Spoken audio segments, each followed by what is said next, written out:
The Central Intelligence Agency is lifting the veil on some acquisition reform priorities. Earlier this week, the CIA announced a new acquisition framework that focuses on speed and innovation. The agency says it wants to better harness cutting-edge commercial technologies. Federal News Network's Justin Doubleday joins me with more detail. Justin, thanks for being here. Great to be here, Terry. Tell us about CIA's new acquisition framework. How is this going to streamline their focus on technology?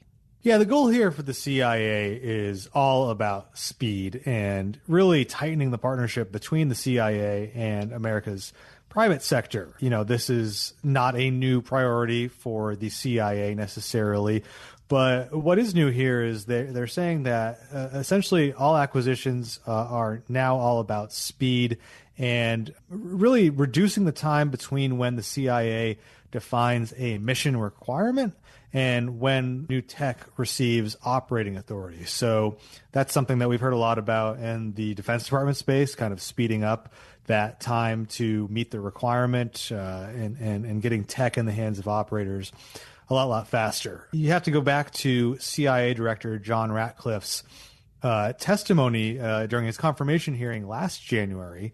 He talked a lot about how important technology is to the CIA's human intelligence mission. Here he is talking a little bit more about that.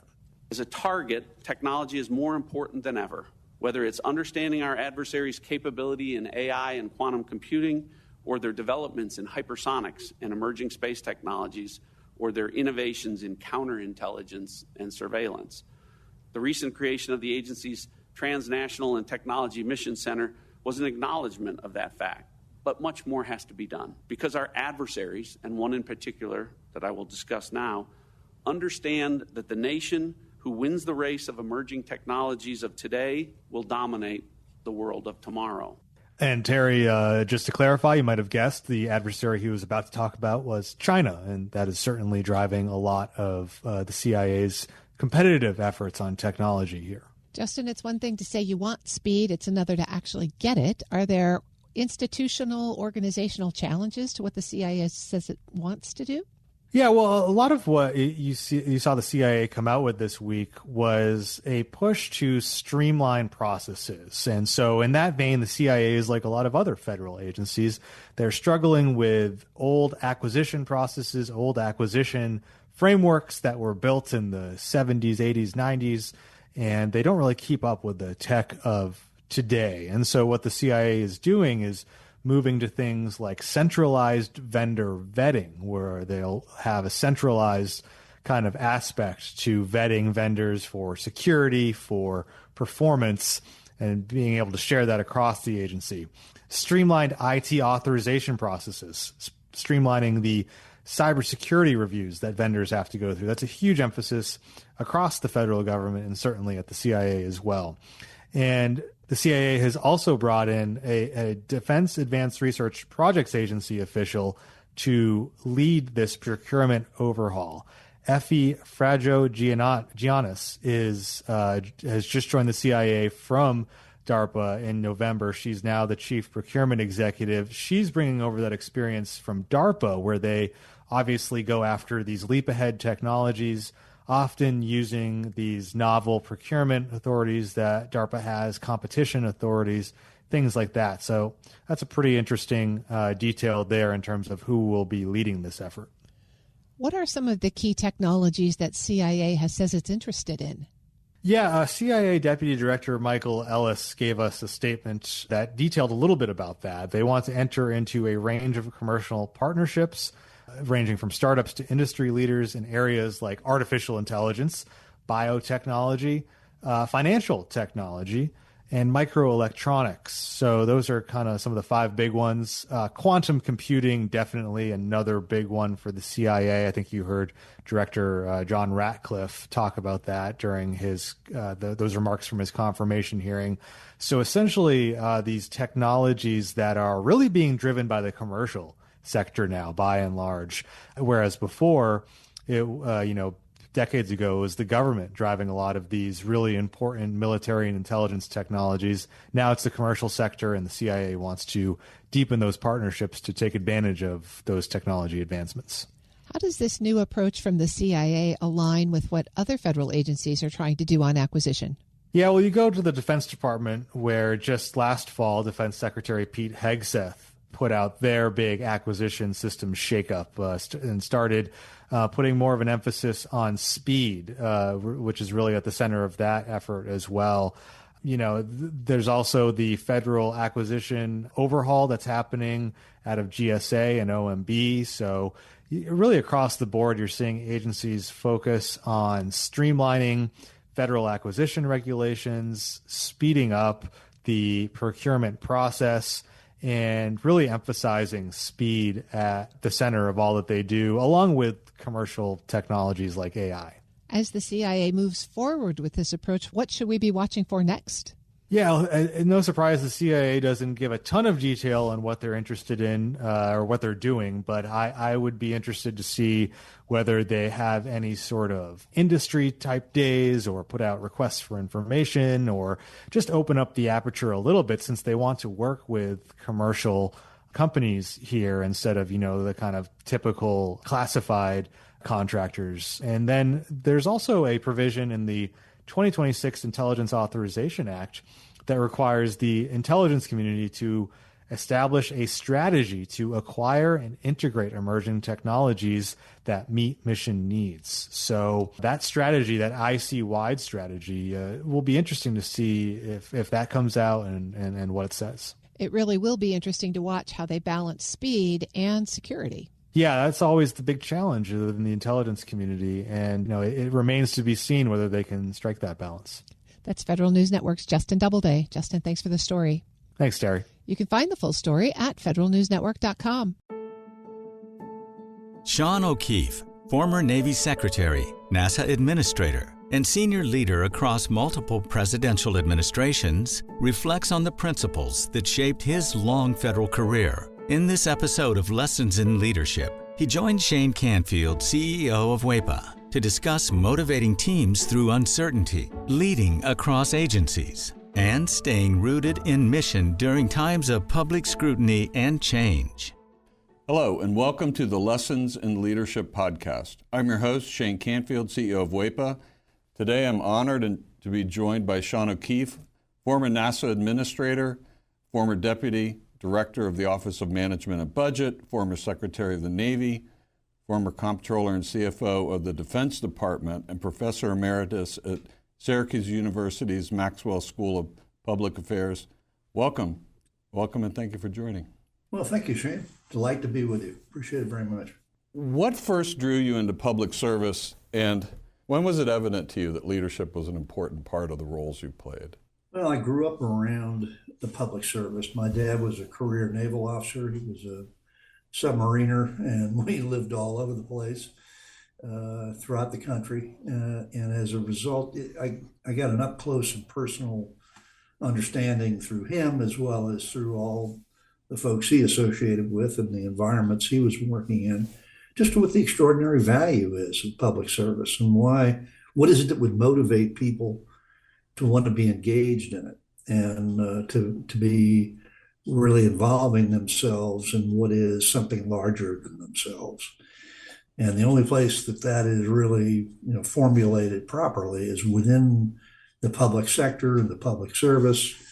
That again is the beneficiary or the beneficiaries are the citizens of the nation, the community, and the region in which you live.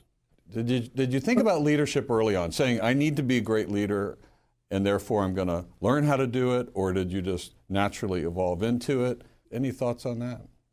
I guess it evolved by the great good fortune of being witness to several really extraordinary leaders, people who really did take the initiative to engage others in the task, to pull together and motivate folks to really contribute their very best to achieve an outcome. And I saw the value of that on multiple occasions and found that was the primary ingredient, the trait, the characteristic that needed to be exhibited is the fundamentals of leadership in moving everyone engaged towards a common objective.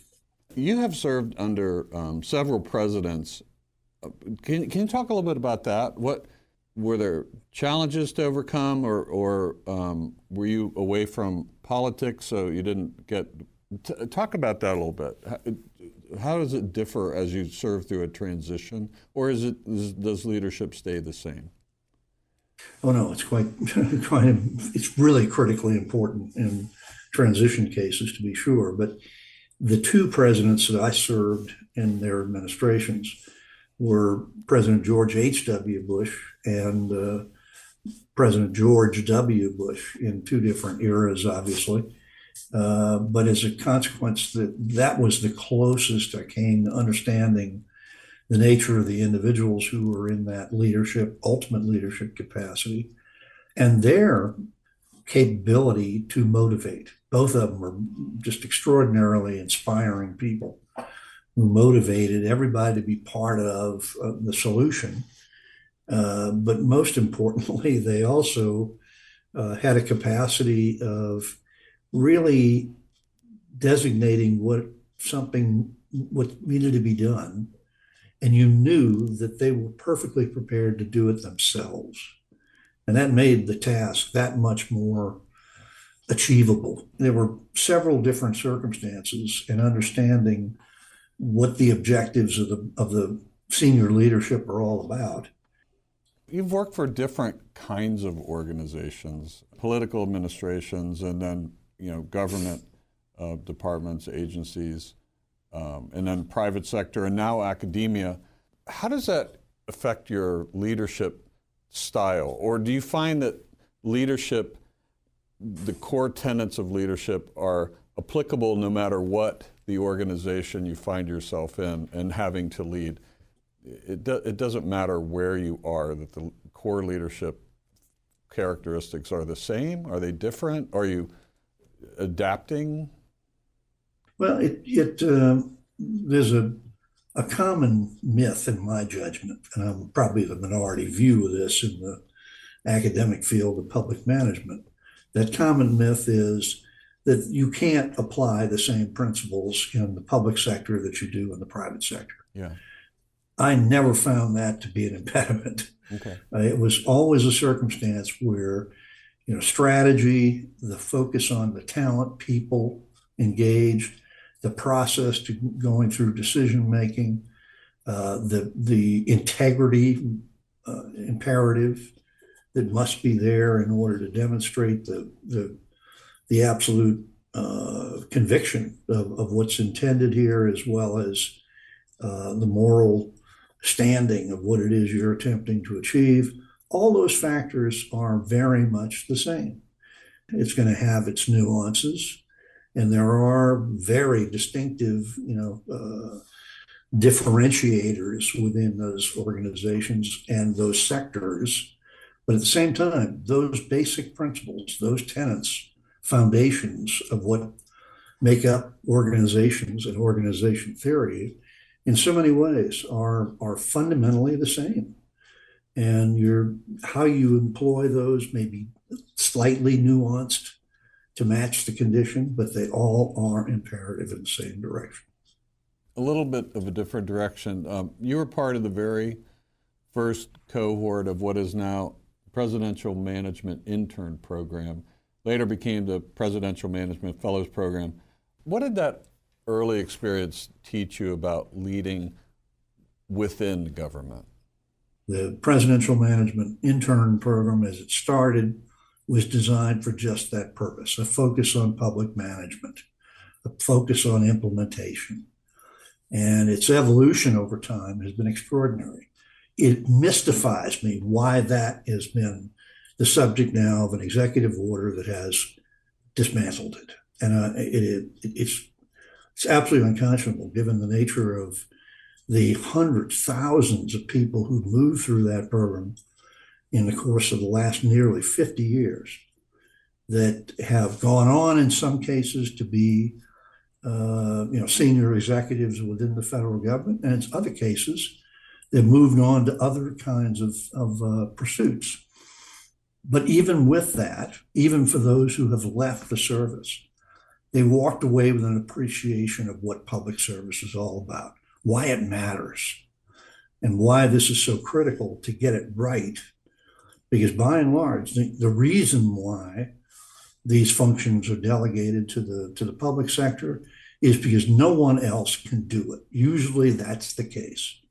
It takes that kind of focus of a public entity in order to achieve an outcome that frankly would not be achieved in other spheres. So as a result of that, it gave me an incredibly in-depth understanding of that process at a very early stage in my career that has lasted the entirety of that professional experience.